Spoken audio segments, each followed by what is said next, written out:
Sales Lead Dog Podcast, hosted by CRM technology and sales process expert Christopher Smith, talking with sales leaders that have separated themselves from the rest of the pack.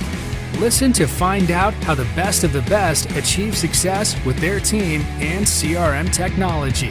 And remember, unless you are the lead dog, the view never changes. Welcome to Sales Lead Dog. Today we have joining us a thought leader, Angel RIBO. Angel, welcome to Sales Lead Dog. Thank you. Thank you very much for allowing me to be here with you and for your, and to your audience, obviously, that they will be patiently listening to us today. That's great. So Angel, tell us about yourself and what you do these days. Absolutely. So basically what I do is both corporate CEOs and established entrepreneurs, they hire me to bridge the gap globally for expansion and exposure. So that means basically that they help them accelerate the growth of their businesses through international expansion strategies. The reason why I do that is because I originally was born in Barcelona in Spain. I started an international career because I learned English and French and then Portuguese. And then, I decided to go international and fast forward, I had, helped more than, 1,500 companies and their C-level executives making certain, purchasing decisions. And also then, I was working literally in more than 30 countries doing that. So, eventually for almost 5 years ago, I decided to go from the corporate world to have my own business. And that's how I ended up doing what I do. Besides that, actually, something that played a key role for me to do that was that I decided also to start my own charity. It's called Wisdom for Kids. And we help underprivileged kids in Latin America become entrepreneurs using their local resources. I'm very strong on LinkedIn, so you will find me on LinkedIn over there. I'm an influencer there and very active, always sharing both personal and professional stories. And many of them are sales-related stories. So I'm so excited to be here, Chris. Thank you. Yeah, no, we're excited to have you. And I love what you're doing as an entrepreneur. Anything that facilitates entrepreneurs, especially I love it with kids. That's awesome. Thank you. Yeah. So tell us about your I'm going to start with your switch to being an entrepreneur. That's a big shift to make. What was that like for you? Yes, it was obviously when you look back, right? You know that you made so many mistakes, and you would, if you were given another chance, you would definitely do it completely different. You know that feeling? Yeah. Oh yeah. I'm sure you do, right? Yeah, totally. But also I believe that, regardless of where you stand, like from a spiritual or religious perspective, I think that we are only given the battles that we can really fight and succeed on. Yep. Okay, so that wasn't an exception. So there's always something that happens that keeps you afloat, always, no matter what, Yep. Yep. So I decided to leave corporate America after what? Almost like 17, 18 years, starting in Europe and then being here. Yeah. In the US. I'm right now north of Dallas in Texas. And it was, in the beginning, to be honest, the first thing I can tell you I remember is that I really wasn't sure of what I wanted to do. I wasn't sure. I had so many paths, right? Right. Before leaving the corporate world, I had attended several entrepreneurs, online marketeers kind of conferences. Yep. In order to explore several, avenues, how to become a consultant, how to become a coach, how to launch products online, how to be a good online marketeer. And on top of that, also, I would say that I never really reflected on everything that I had done before. Right. So I was full of doubts with a lot of different possibilities in front of me. And it took to me a while to say, okay, so this is what I'm going to do, and I'm going to do it this way. I'm going to go down that path only. Yep. So that's what I remember. But, definitely, probably the same as you. If I can learn anybody not to make the same mistakes, yep. There I go. Oh, yeah. So what was that like transitioning where you're selling for other people? Now you're selling for yourself.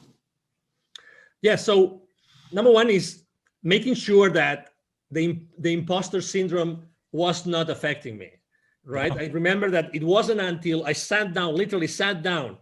And when I was telling you before that I had done business in 33, 34 countries, until that very moment, and that was months and months and months after I had started my own entrepreneurial career, I sat down and I started to write down, okay, so how many companies have I helped in my life?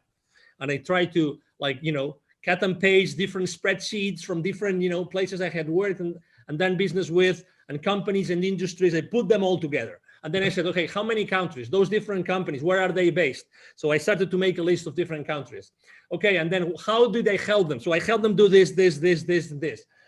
When I took stock of that, experience, it was then when I realized, okay, so I might have something to offer. Yeah. I might have something to sell to the others. So actually, I made the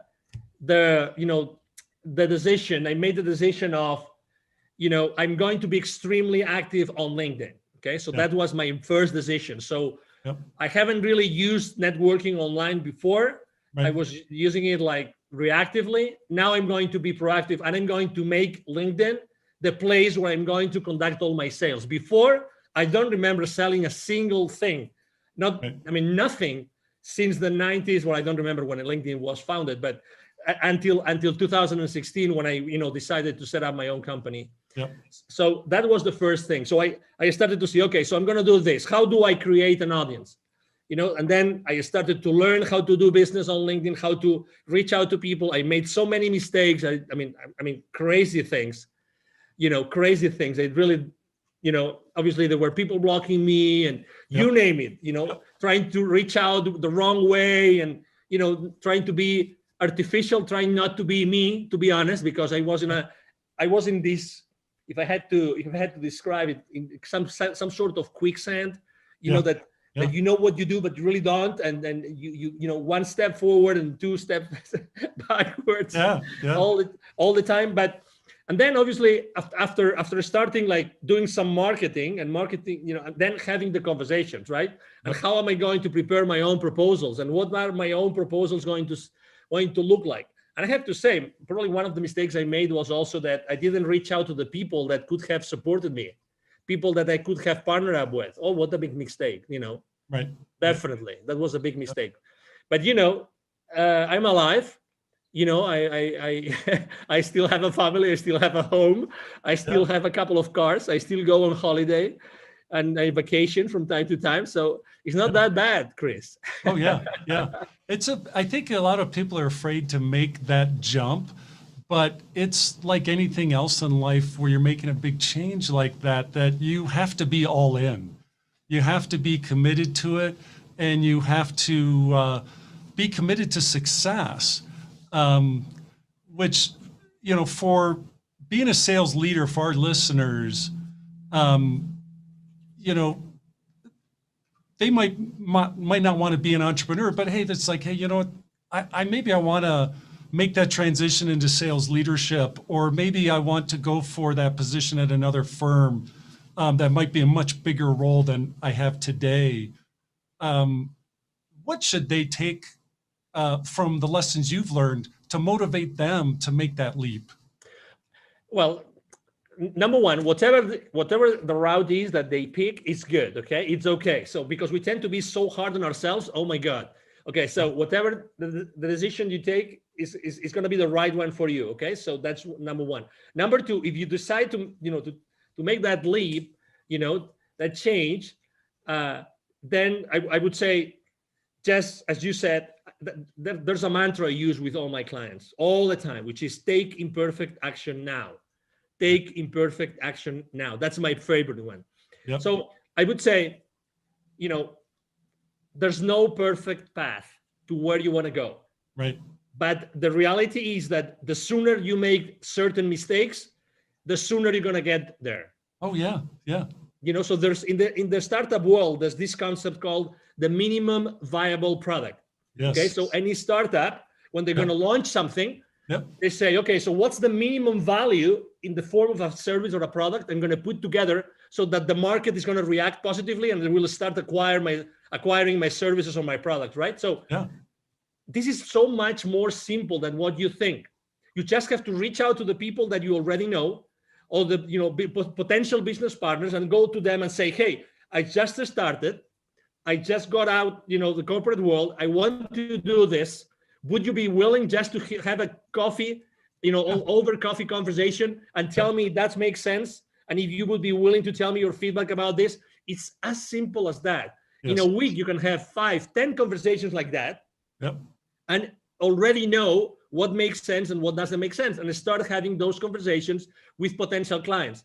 Again, I was talking about making mistakes on LinkedIn and sending the wrong messages. If you genuinely, even if it's people that you don't know, if you genuinely reach out to people and ask them for help, Yep. I mean, don't explain them your life, okay? Yep. Just, I need your help because I just left the corporate world and I would like to, proof test something that I want to change, to launch to the market. I tell you, maybe it's not going to be a 50%, but there's going to be a 10%, 20% of people that are going to say yes.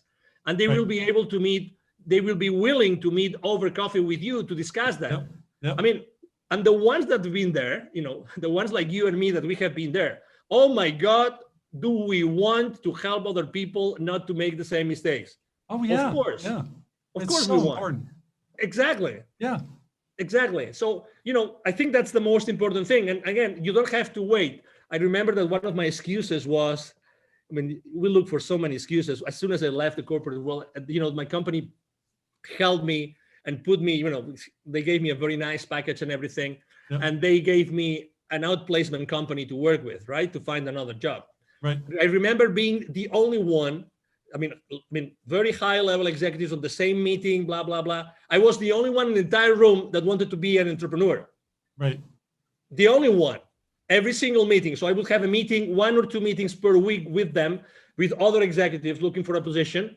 Yep. I was the only one that wanted to be an entrepreneur. The rest wanted to have another job, another gig, or another company, which is good. Again, it's good. It's perfect. And again, there's nothing wrong. But the sooner you start going down that path, Yes. the better for you. Yes. Because you need reinforcement, and you need reinforcement, and you need to learn lessons. Nobody will learn their lessons. You need to be yourself in front of the reality that you're going to be, acting on. And the new reality is you before other companies that want or might want what you are going to offer to them. Yeah.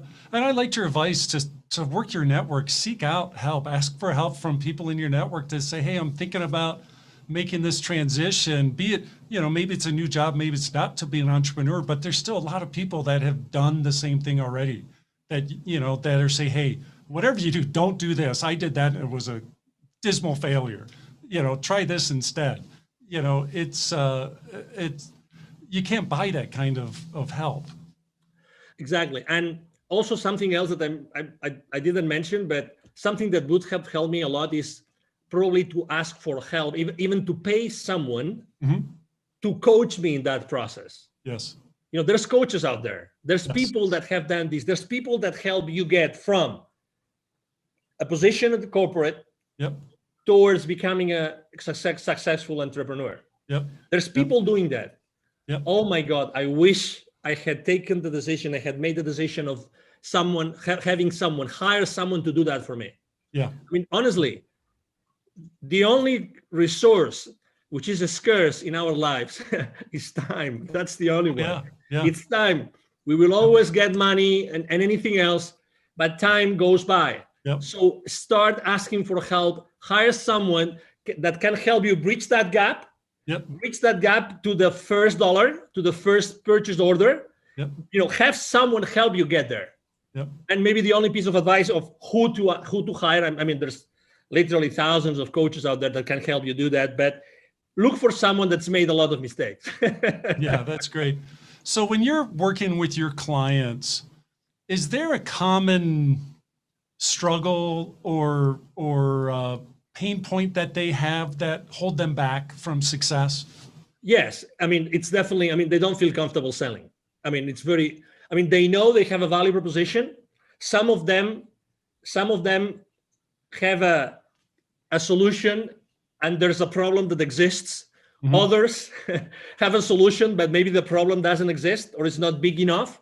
But it doesn't matter. That's why we are there to talk and we're there to discuss and how to make that value proposition really viable in the market. But still, I think that that's the most important thing, to make sure that I help them do something that they're just feeling comfortable. Not everybody feels comfortable asking for the purchase order.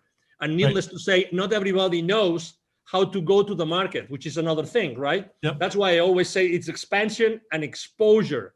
expansion and exposure. So expansion is developing business, but exposure means what are all those marketing tools, strategies, and tactics that are going to help you to get to that place, to get to these people that might hire you or buy your products. And that's what they have in common. Let me add something to this, if I may, Chris, which is obviously every time we talk right now, when I'm having this conversation with you, I'm attracting a specific kind of person, right? Yeah. I'm attracting a specific kind of entrepreneur, a specific kind of C-level executive. I don't attract everybody.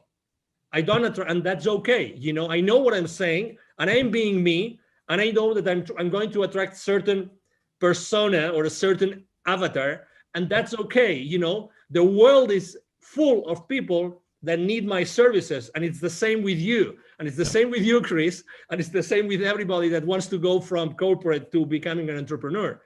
We are unique in our lives, we are unique in our experiences, and we are unique in the way that we can deliver that value to our potential clients. Yep.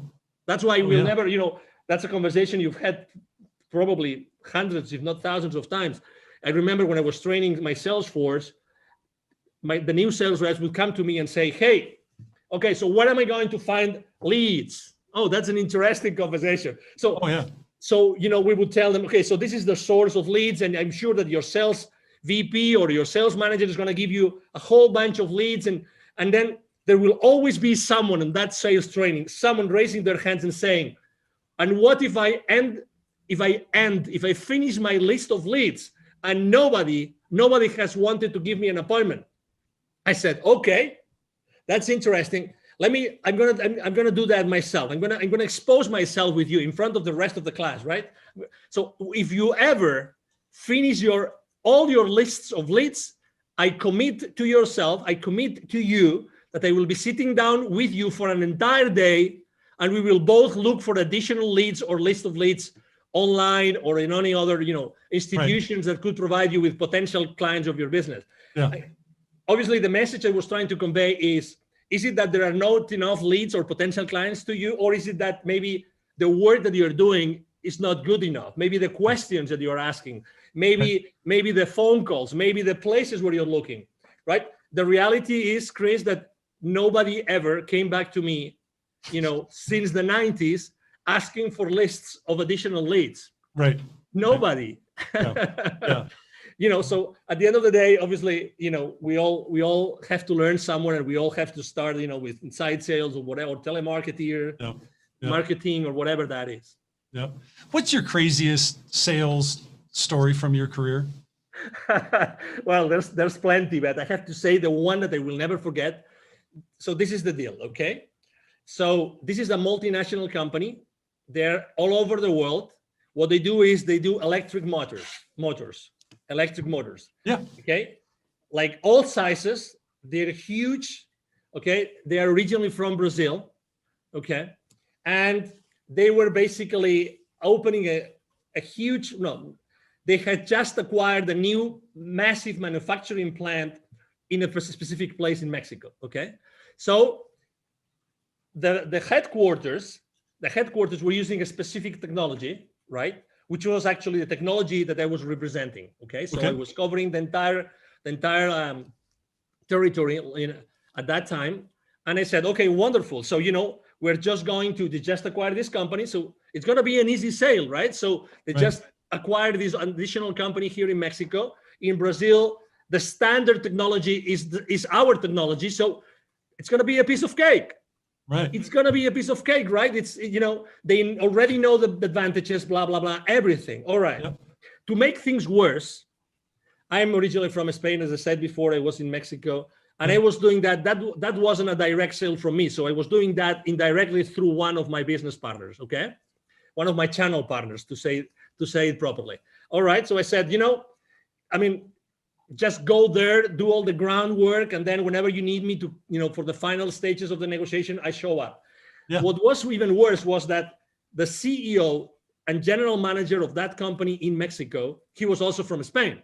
So I said, oh my God, we will be able to talk about soccer, and we will be able to have a nice meal together. And we will, so you name it.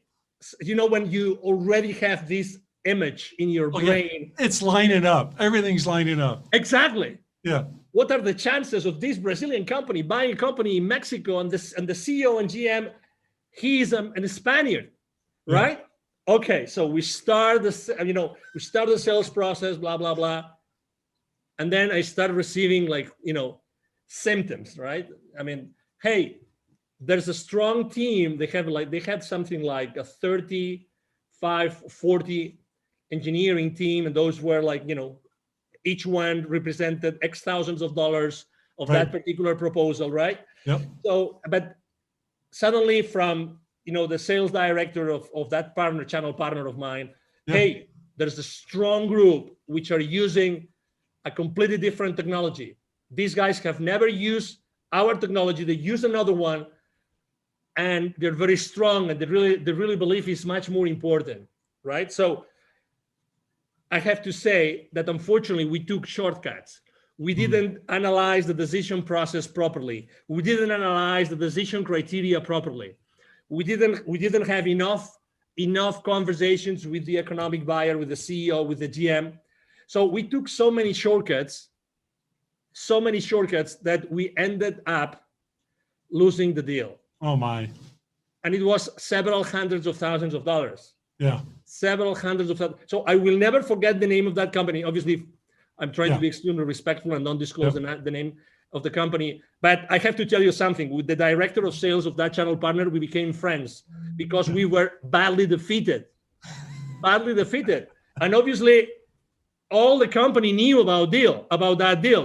When that deal has so much visibility inside the company that everybody's expecting us to win it. Yeah. So we had to go back and say, we lost it. What? We lost it. Yeah, we lost the deal. Well, to recover that account, it took to us 4 or 5 more years. Wow. 4 or 5 more years to get it back, to have, to perform, enough proofs of concept there, and to make sure that we were doing the right benchmarks of technology against technology, blah, blah, blah. And I guarantee you, we never took any other shortcut. We didn't take any other chances in any other deal. I tell you that. Oh, I bet. Dealing with rejection is a big part of sales, and being a sales leader and modeling that, how you handle rejection. I think it's important for a sales leader to model that for their team. What's your recommendations for sales leaders in terms of how they create the proper perspective in their sales team, especially the younger people that are getting started in sales? I would say number one is that for your potential clients, future clients, you call them suspects, leads, prospects, whatever, depending on the maturity, but their perspective is their reality. Don't forget that. Don't forget that. So your reality is not their reality. Okay. So that's the number one thing. So the number one thing I would like to say is, this is a marathon. Okay. So just you have to learn, and don't burn your bridges. It's a matter of time. You have to learn how to do this. This is as anything else, as playing tennis, as swimming, as driving, as anything else. This is a long run. Okay, so it's going to take some time for you to perfect whatever you want to do. And remember, be yourself all the time. That would be my second one. Be yourself. Don't pretend to be anybody else. It doesn't mean that you don't have to be mentored. You don't have to receive lessons. No. Okay, but be yourself, because if you're not yourself, you're going to be, sidetracked, whatever that is, and you're going to feel saying, I should have done what my gut feel was telling me. Okay, so just be there. And the third thing is always have the tough conversations. Don't hold anything to you. Always have those tough conversations. So what I'm trying to say is always make sure that whatever decision, whatever proposal you're making, whatever conversation, it's for the good of your client. Right. It's for the good of your client. Okay. So genuinely care about what is important for the client. Remember one thing, as I said before, perception is their reality. They want something, but you believe as a salesperson that they need something else. Right. Okay. So it's what they want. It's what they want. So remember, it's their reality. So you have to be there all the time. Okay. So those would be my, most important, pieces of advice. And again, you learn a lot. I mean, I learned from a desk making phone calls. That's how I learned. Yes. Yep. That's how I personally learned. I didn't even, it took to me more than a year to start making, sales appointments with the field reps, but it is what it is. It is, we have to learn, we have to make mistakes. You have to struggle. That's right. Yeah. So let's transfer our discussion here to talk about CRM. When it comes to CRM and your career in sales, did you love it or do you hate it? I loved it. And I loved it because it helped me structure myself and organize myself. The real, can I use a brand, or can I use I'd rather not? We try to stay away from that. And just talk in general terms. We don't want to. So there wasn't one over another. No, it's okay. So just going back in time in the late 90s, there was one system that was really like the number one that everybody would use, and everybody would use that one. I remember when the company was working with was over $1 billion in revenue, and they decided to buy that. Right, that was a multi-million-dollar deal that they had to invest on. I remember it was like a savior. I mean, I remember even though it was complicated, like lots of fields and things and interactions, it was like, oh my God, great.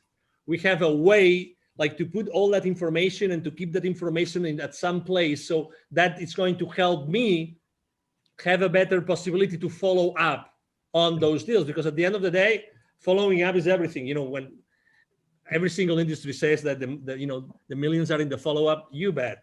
And CRMs really help you be organized. That's for me, that was, I remember my first time ever using that particular CRM. And I've always used different.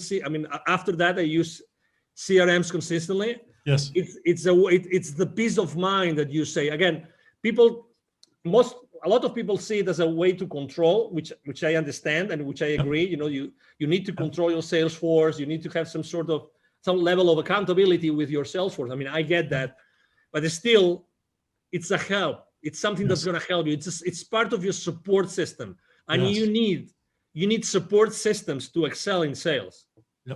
Yeah, I think it's a great tool for salespeople because everybody goes into slumps, and when that happens, the sales leader can use the information in CRM to say, hey, look, I see you're doing this here. Have you thought about maybe trying this? But if you don't have that information in CRM, how is the leader be able to coach effectively, because they have no insight as to what they've been doing or what's going on? Exactly. And, and to your point, some people don't like to be controlled. Some people feel like, I'm the top gun here. I don't need anybody to overlook what I'm doing. Right. With all due respect, we belong to an organization. That's right. The final goal of that organization is to pay back to the owners, to the investors, to pay back, to the shareholder, to give that additional value to the shareholders.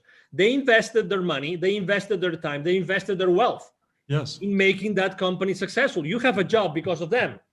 So anything that you do, which is going against that contradicts that, I regret to say, it's not right.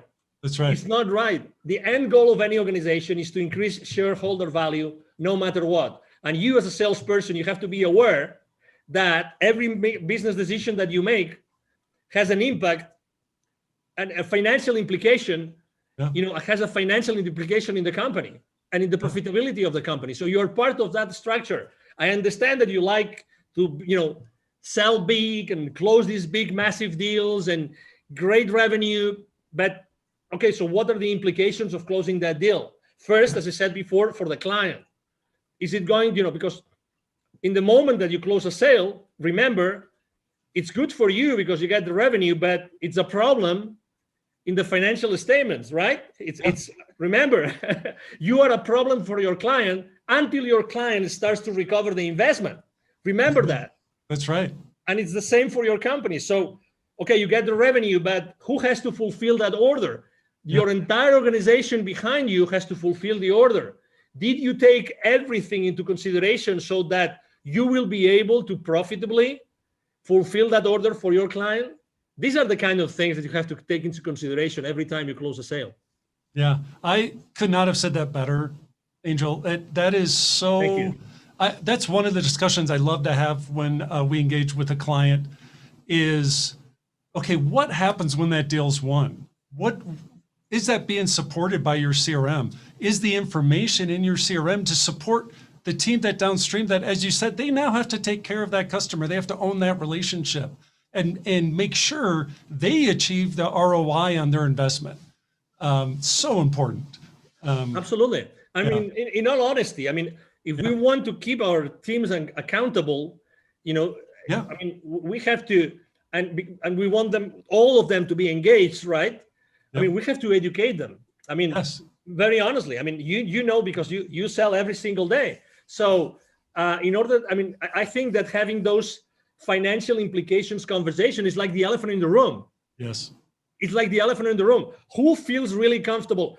I mean, have you ever felt this? Let me ask you a question, Chris. Have you ever been in that situation in which you're trying to close a deal, you're in a negotiation table, and suddenly the CFO of your client shows up? Oh my God, you are with the fingers like this, cross fingers, saying, I pray to God that the questions from the CFO are not going to be that difficult, so I can still answer them, and they will still be interested in doing business with me. Yes. Because if we get into, if he pulls up his financial statements and he starts going on like, okay, so this and this and this and this, and he starts making these difficult questions. Oh my God, you might even have an MBA, but even if you have an MBA, how long ago did you forget all the financial principles? Oh yeah. That will eventually allow you to understand what the CFO is going to say, but you still want to win the PO, right? Yep. So this is exactly where we are. So we have to be humble, and we have to receive the education in order to be able to, be engaged in our company, be aligned with everybody else, and then we can be kept accountable. Yep. No, I love it. So Angel, we're coming up on our time here on Sales Lead Dog. If people want to connect with you, what's the best way for them to reach out and connect? Thank you. The best way for them to connect with me is definitely to go and send me an email. It's very simple, like my name. It's Angel, Angel, at angelribo.com. It's ANGL again, RIB as in boy O, RIB as in boy B as in boy O.com. So it's Angel at angelribo.com. I'm very active on LinkedIn, very, very active. So you can, reach out to me, Angel Ribo. My brand is the CEO Confidant, So you can go to LinkedIn. You will find me there easily. Yep. Either my team or myself are going to answer your questions, your emails, your messages on LinkedIn. We are very, very proactive in engaging with everybody. Yep. And it will be a pleasure, obviously, to serve you. Yeah. Well, it's been great talking with you, Angel. I'm glad we got to finally connect and talk. This has been terrific. Thank you. Thank you. Likewise. Thank you for the opportunity, Chris, obviously. And thank you, everybody. Thank you to all the audience listening to us today. Awesome. As we end this discussion on Sales Lead Dog, be sure to subscribe to catch all our episodes. On social media, follow us on LinkedIn, Facebook, and Instagram. Watch the videos on YouTube, and you can also find our episodes on our website at impellercrm.com/Sales Lead Dog. Sales Lead Dog is supported by Impeller CRM, delivering objectively better CRM for business, guaranteed.